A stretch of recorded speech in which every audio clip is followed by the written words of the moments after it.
Hello friends, welcome to सीको C A student. आज हम सीखेंगे कि कैलकुलेटर से कैसे सॉल्व करते हैं पीवीआईएफ और पीवीएएफ को। तो पीवीआईएफ का मतलब होता है present value of interest factor और पीवीएएफ का मतलब होता है present value of annuity factor.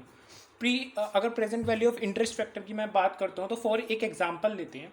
अगर मान लीजिए मैं आउटफ्लो कर रहा हूँ 100 रुपये का और इनफ्लो मेरा आ रहा है फॉर एग्जांपल 105 रुपये आफ्टर 3 ईयर्स, ठीक है।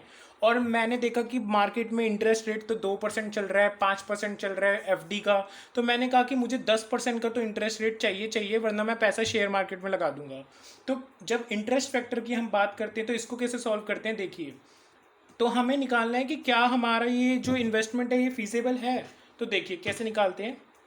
आपको पहले करना क्या है, 1/1.1 प्लस आपका ना रेट प्लस करना है। इस रेट का मतलब होता है कॉस्ट ऑफ कैपिटल कह सकता हूँ, या फिर मैं इसको रिक्वायर्ड रिटर्न ऑफ रेट भी कह सकता हूँ। तो रिक्वायर्ड रेट जो मेरी है वो है 10%, तो 1/1 प्लस 10%, दैट इज 0.1। तो ये हो जाएगा 1/1.1। तो आप देखिए कैलकुलेटर पे कैसे करेंगे, 1/1.1। तो ये आ गई मेरी 1 साल के बाद की वैल्यू, ये 2 साल के बाद की वैल्यू, ये 3 साल के बाद की वैल्यू। इसको अगर मैं मल्टीप्लाई करूंगा 105 से जो हमें 3 साल बाद मिलने वाले हैं, तो उसकी आज की वैल्यू है 78.8। तो देखा आपने दोस्तों, अगर हम आज 100 रुपये देते हैं और 105 रुपये अगर हमें 3 साल बाद मिल रहे हैं, तो ज़रूरी नहीं है कि हमारा प्रॉफिटेबल सौदा है। अगर हमें 10% का इंटरेस्ट चाहिए तो उसके हिसाब से 105 की आज की वैल्यू बस 78.8 रुपीज़ है, और हम दे कितने रहे हैं, 100 रुपये। तो हम एक लॉस बियर कर रहे हैं। अब एक और एग्जाम्पल देता हूँ, एन्युटी फैक्टर का एग्जाम्पल देते हैं, और इसको कैलकुलेटर पर कैसे सॉल्व करेंगे ये बहुत इंपॉर्टेंट है। देखिए, आउटफ्लो है मेरा फॉर एग्जाम्पल 1000 रुपये का, ठीक है। वही 3 साल ले लेते हैं और इनफ्लो ले लेते हैं, हम ले लेते हैं कि मुझे हर साल इनफ्लो मिल रहा है 400 रुपये का।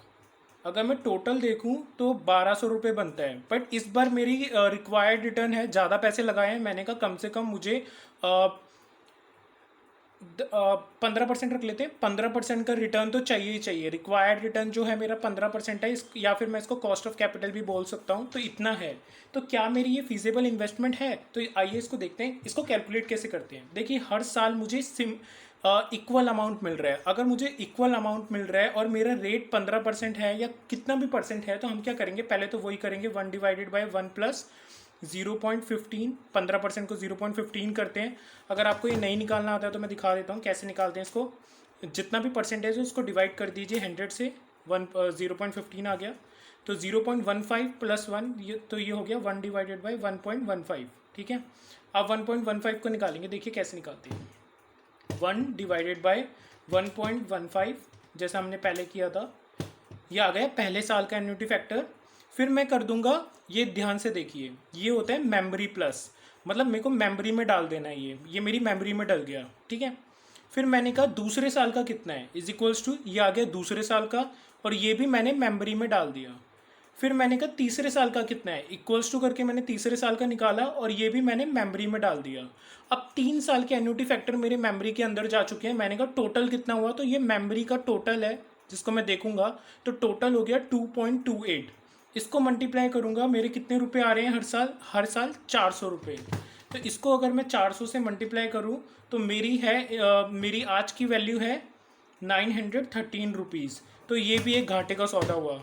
आपने देखा किस तरह हमने इसको सॉल्व किया, मतलब आउटफ्लो तो हमारा 1000 रुपये था, बट 3 साल बाद आ कितना, मतलब 3 साल में आ कितना रहा था, 400 400 400। हमें सुनकर तो बहुत अच्छा लग रहा है कि टोटल 1200 रुपये हमारे अकाउंट में आएंगे, बहुत अच्छा है, हर साल 400 400 400 आएंगे। लेकिन जब मैंने देखा कि मेरी तो 15% की रिक्वायर्ड रिटर्न थी। रिक्वायर्ड रिटर्न निकलती कैसे, वो हम डिसाइड करते हैं कि हमें कितना रिटर्न इस इन्वेस्टमेंट से चाहिए। अब मान लीजिए मार्केट में कोई, मैं शेयर मार्केट में लगा सकता था इसको, सिक्योरिटी मार्केट में लगा सकता था, कम्युनिटी मार्केट में लगा सकता था, तो कहाँ मैं कहीं भी लगा सकता था, लेकिन गोल्ड्स में इन्वेस्ट कर सकता था। तो मेरी 15% की रिटर्न थी कि मेरे को 15% तो चाहिए ही चाहिए। तो उसके हिसाब से ये मेरा लॉस का सौदा है, और इसकी आज की वैल्यू बस 913 रुपीज़ है, और मेरा आउटफ्लो है 1000 रुपये का। तो आई गेस आप लोग अच्छी तरह सीख गए होंगे, कुछ भी नहीं है। अगर आपको बस 1/1.15 मतलब जितना भी आपका रेट है बस इक्वल्स टू करते जाना है, पहले साल का एन्युटी फैक्टर, दूसरे साल का, तीसरे साल का। अगर आपको एन्युटी बनाना है तो आपको मेमोरी में डालना पड़ेगा, जैसा कि मैंने आपको बस सिखाया। It's very easy. तो इसी के साथ जय हिंद दोस्तों, आगे मिलते हैं नेक्स्ट वीडियो में।